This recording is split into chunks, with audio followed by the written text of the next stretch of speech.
The conflict in Gaza is expected to be in focus as defense officials gather in Singapore this weekend for the annual Shangri-La Dialogue. Our correspondent Sarah Coates has been providing daily updates to our viewers from the Israeli city of Tel Aviv since war started in October. In this report, she shares her experience living and working in an increasingly complex region. When the war broke out in October, in the wake of an unprecedented attack by Hamas, air raid sirens were activated in Tel Aviv on an almost daily and nightly basis. People that live here, like myself, rely on advanced aerial defence systems like the Iron Dome for protection, and technology like this phone app which tracks incoming missiles in real time. Israel responded with a military offensive after Hamas-led militants attacked southern Israeli communities on October 7, killing around 1,200 people and seizing more than 250 hostages, according to Israeli tallies. The Israeli operation has now been condemned by many countries as going too far. According to Gaza's health ministry, nearly 36,000 Palestinians have been killed in Israel's military actions. 8 months on, Israeli officials claim the country has stabilised from the initial shock of war. Residents in central parts of the country are gradually returning to the streets and back to their daily routine amid a strange sense of security.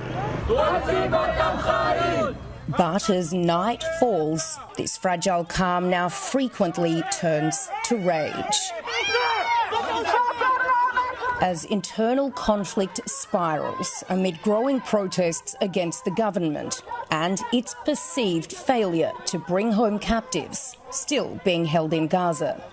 More than 100 Israeli hostages are still being held by Hamas, and it's unclear how many are still alive. Sarah Coates, CNA, Israel. After more than 2 years of war, also likely to feature the ISS Shangri-La Dialogue, that's the Russia-Ukraine war. 18% of Ukrainian soil now controlled by Moscow's forces since the invasion. Away from the front lines, ordinary Ukrainians continue to live under the threat of air attacks. Correspondent Megumi Lim has been covering the war since September of last year. She gives us a glimpse of what life is like in Kiev. I live in central Kiev, which is considered one of the safer places to live in Ukraine right now, far enough away from the war-ravaged east and south of the country.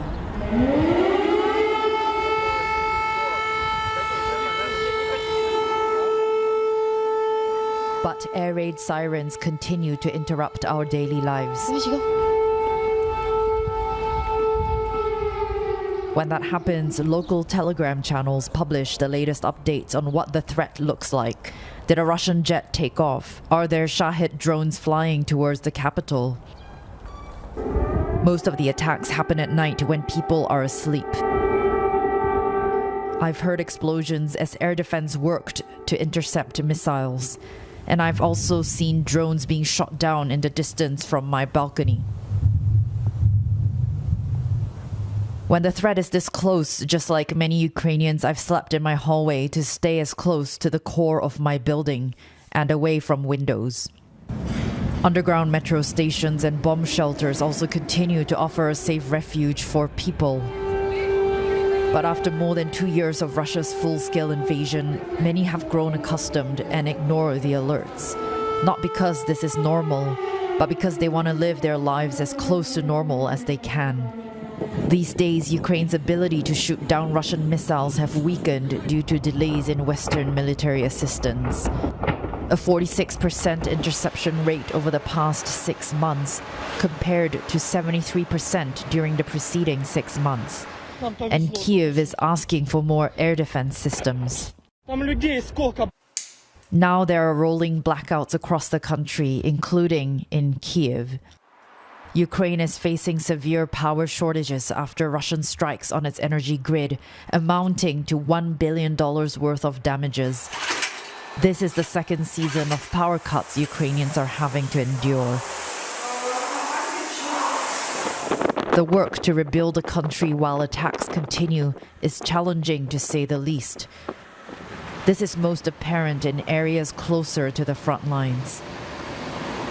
But back in Kyiv, the sense of relative safety here is possible only because Ukrainian soldiers are defending a 1,000-kilometer-long front line. Living here is a reminder that peace comes at a high price. Megumi Lim, CNA, Kyiv. And joining us today for more, CNA's Beijing correspondent Olivia Xiong in the studio, and Taiwan correspondent Victoria Jen, and Dr. Lim Tai Wei. He is Adjunct Senior Research Fellow with the East Asian Institute at the National University of Singapore. Thanks all of you for joining us this evening. I'll start with you, Dr. Lim. Now, if we look at the Shangri-La Dialogue in 2022, several months after the war started, we had President Zelensky address the dialogue in person, on video link. Last year, we saw the defense minister attend the dialogue and was feted by fellow ministers and delegates and attendees. And this year, of course, time goes on, headlines shift, priorities also shift. What kind of place do you think the Ukraine war might take at this year's Shangri-La Dialogue? Well, the positionality of the Ukraine war in this year's dialogue is probably going to be very crucial. There are several reasons why it is so. Because the war has sort of dragged on for a couple of years. And so there are initiatives by various countries to try to mitigate or lower the temperature of the war. Past efforts have been forwarded by countries that are friendly to both Russia as well as Ukraine. Countries like Turkey, Israel, and other states have tried to mediate between the two. Currently, there are also efforts for multilateral talks for the war to be discussed at a multilateral forum in which all great powers have been invited. And there is also word out there that Ukraine in the near future may also invite its rival to the talks. So there's a lot of actions going on. Plus, there's also new developments in the war where there are allegations that North Korea has supplied Russia with weapon systems. And so this would also involve this part of the world, given that IISD, right, is the Shangri-La Dialogue is a very important forum in the Southeast Asian and East Asian Forum.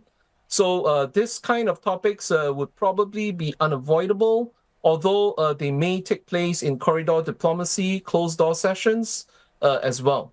So the new developments will probably, occupy the time for the discussants as well as the people who are involved, the stakeholders in the Shangri-La Dialogue, to sort of update each other and also try to pass on information that may be useful for some kind of mitigation of the war that's ongoing. All right, thanks for that, Dr. Lim. Olivia, Dr. Lim was talking about initiatives, attempts to mediate, alleviate what's going on. I think we must have spoken to you about this. China's 12-point peace plan, which was not best received in Ukraine and other parties. Mm-hmm. So you can't divorce one region from another anymore. Yeah, you can't really, because, there's always that question. The war is taking place so far away, but why does it matter here in Asia? And we do know, we have discussed this, there are implications, whether it's on the geopolitical front, on the trade front, but with the Shangri-La Dialogue, security is in focus. And we have heard previous defense ministers and officials talk about it. We saw last year Singapore Defense Minister Ng Hen say that the utmost priority for countries here in the region is to prevent another physical conflict from happening over here. Having a simultaneous conflict in Europe and Asia, he said, would be disastrous. And you mentioned China, Wei Su. We have to view also the Ukraine war through the prism of the China and the West, that ongoing rivalry. We know that the Chinese Defense Minister, Dong Jun, will be attending the Shangri-La Dialogue. So we will have to see, what sort of statements will be made by the superpowers. We know that since the war began, the US and Europe have been trying to get China to use its influence and its close relationship with Russia to rein in Moscow. But we have seen recently the Russian president, Vladimir Putin, visit China, talking about those close ties, that trade relationship, accusations from the US and Europe that China is supporting Russia. And we've seen that again and again. Every time there's a meeting, it's tell China to exercise whatever influence it has on Russia, and that has not played out. Yeah, exactly. And that is something that we'll look to see how it will be delivered at such a platform. Will it be more calibrated and how China will respond? But I do want to get Dr. Lim's take on this. Dr. Lim, you mentioned the multilateral platforms, and we do know that Ukraine has invited China and the US to an international peace conference in Switzerland next month. Now, China's foreign ministry has said that it would support any platform that both Ukraine and Russia support, but we know Russia was not invited to Switzerland, the US is not attending, China is not attending, and is talking with Brazil about yet another possible platform. So how do you see all this playing out, including at the Shangri-La Dialogue? What purpose do these different platforms serve? Well, thank you, Olivia. The multilateral platform that you have mentioned, I think President Zelensky has made public statements that he very much welcomes China to participate because he considers China to be a very important component of any final shape of mitigation efforts for the war. And in the recent visit, as Olivia has mentioned, of President Putin to Beijing, right? President Putin has very openly mentioned that he supports the proposals that's put forward by Beijing. So if Beijing is able to play this intermediary role, in some ways, perhaps not all components of a final mitigation effort, but be able to contribute some perspectives and some components to any final, mitigation efforts by a multitude of countries, it could be seen as a very useful contribution to the overall efforts. Plus, there is increasing pressure because there are critics in the West that especially the conservatives and the right that are sort of looking at East Asia and some of its players in East Asia with allegations that they are contributing weapon systems to the Russian efforts in the war. And therefore, this has also pulled in the region's involvement, or at least perceived involvement, depending on which side of the argument you're on, in the war efforts itself. Therefore, it is useful for all great powers, including China, as President Zelensky has mentioned, to be involved in a multilateral forum. It may not be the final solution, it may not be the final resolution, but it can contribute components in the eventuality of some mitigation efforts by multitude of countries who are stakeholders in mitigating the war. Dr. Lim, another way in Olivia, which, yes, Dr. Lim, China can contribute in yet another conflict, and that is, of course, what is happening in Gaza between Israel and Hamas. And if you could, I suppose, summarize very quickly for us whether China's position on this has changed, because in the past it has been always very quick. The usual messaging is urge all parties to exercise restraint, reiterate the importance of the two-state solution, and pledge commitment to supporting peace. But we have seen slightly more strident comments on Israel over the last few months since October. Can Beijing, does it want to, could it contribute to achieving any kind of more sustainable peace in Gaza? Well, it appears from last year that Beijing has been very consistent in supporting the two-state solution. And there are many states within the United Nations that have the same position. China is not the only East Asian country to have that position. Therefore, in that sense, there's continuity in what it is pushing. But at the same time, China has shown pragmatism in the past. If you can just go back to last year, it pulled off a very surprise meeting between the Iranians and the Saudis sometime between March to April. And by May to August, it put together a sort of a peace plan between two countries which have been antagonistic with each other. When this sort of plan came out or initiative came out, it caught many in the West by surprise. Therefore, it has shown in the past the possibility of pulling out such surprises by using its leverage in the Middle East, given that it is now the largest oil importer in the world. Therefore, much remains to be seen as to how they can navigate a very difficult path where Israel is currently under the control of a conservative government, a right-leaning government that may not have complete complementarity with the position that it has. But pragmatism may be a way in which China and other Northeast Asian countries like Japan may be able to show in trying to mitigate the conflict to lower temperatures. I wonder if Olivia also has a sense of this in Beijing. All right, of course, it's always much more difficult to stop a conflict once it has started, as Dr. Lim spelled out, and hence the concern over preventing any such conflict across the Taiwan Strait. So, of course, the U.S. Expressing concern over recent drills by China around the island of Taiwan since the inauguration of its president, and the foreign ministry in China responding to those U.S. concerns. Let's take a listen. 台湾问题纯属中国内政，不容任何外部势力干涉。美国无权说三道四。中方在台岛周边开展军事演习，是对台湾地区领导人520讲话谋独挑衅的坚决惩戒，是对外部势力纵容支持台独、干涉中国内政的严厉警告，是捍卫国家主权和领土完整的正义之举，完全符合国际法和国际惯例，完全正当必要。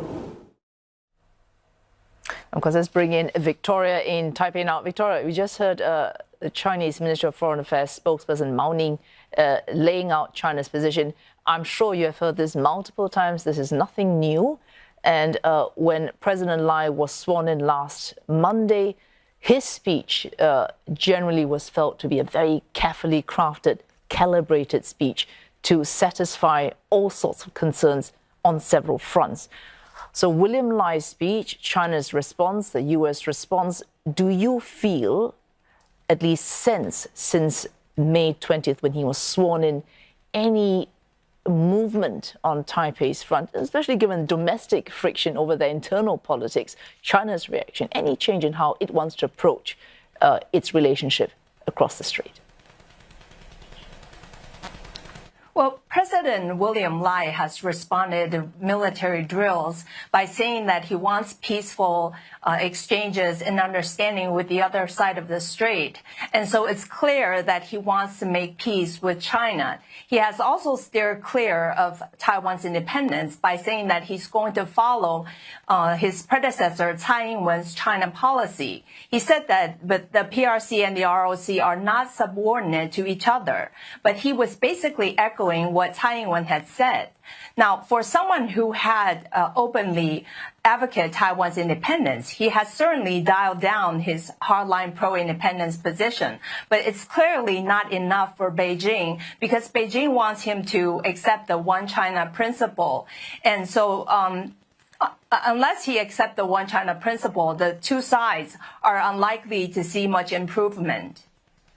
Oh, thanks for that, Victoria and Olivia. At the Shangri-La Dialogue over the weekend, I'm sure we're going to be seeing, both of us will be there, how each party responds, raises the Taiwan issue, amongst others. Thanks to CNA's Beijing Bureau's correspondent Livia Xiong and Taiwan correspondent Victoria Jen and Dr. Lim Tai-wei, Adjunct Senior Research Fellow from the East Asian Institute at the National University of Singapore. Thanks so much for joining us this evening.